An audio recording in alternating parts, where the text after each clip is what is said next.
సరే ఉదాహరణకి మొన్న నా సినిమాలు ఏదో ఆపేశారు. వీళ్ళు అనుకుంటారు నా సినిమాలు ఆపేస్తే నా ఆర్థిక మూలాలను కొడితే నేను భయపడిపోతానని.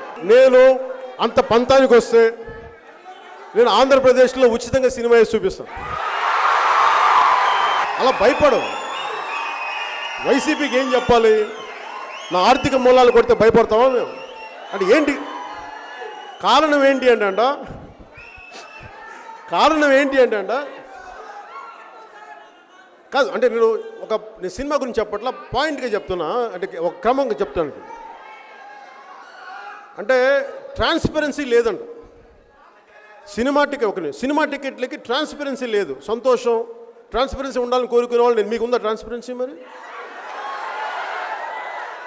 మరి ట్రాన్స్పరెన్సీ ఉంటే మీరు ఎందుకు కోట్ల చుట్టూ తిరుగుతున్నారు? దానికి సమాధానం ఆ మాట అన్నామనుకోండి మనల్ని బూతులు తిట్టేస్తారు, మనం భయపడిపోవాలి, ఇట్లా గజగజలు ఆడిపోవాలి. సినిమా టికెట్ల వరకు ట్రాన్స్పరెన్సీ లేదు, కరెక్టే.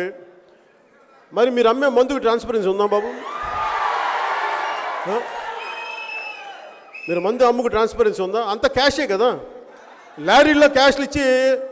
మరి ఎంతవరకు నిజమో తెలియదు కానీ వాళ్ళు చెప్పడం వరకు నిజమేనా? అంటే ఏదో ప్రభుత్వ ఎస్కాట్తో ముందుకు తీసుకెళ్తారంట, నాకు తెలియదు. అది డబ్బులంతా ఒక లారీలోనో బండ్లు తీసుకోబోతారంట. 40,000 కోట్ల సంపాదన అంట ఒక సంవత్సరం. అంటే చూడండి ఎంత డబ్బో. 700 రూపాయలతో మందుకొని 5 రూపాయలతో సినిమాకి వెళ్ళండి, సంతోషం.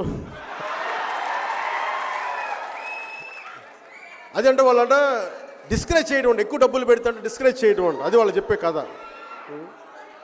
మన ఆరోగ్యాలు పాడు చేయించి మద్యపాన నిషేధం అని చెప్పి ట్యాక్స్ కట్టకుండా ప్రజల దగ్గర నుంచి డబ్బులు తీసుకొని ఆ డబ్బులతో మళ్ళీ మన ఓట్లే కొనుక్కొని మన ఆరోగ్యాలు పాడు చేస్తే మళ్ళీ వాళ్ళకి అయ్యా బాబు అని చెప్పి మనమే మోకరిల్లినంత కాలం ఆంధ్రప్రదేశ్ బాగుపడదు.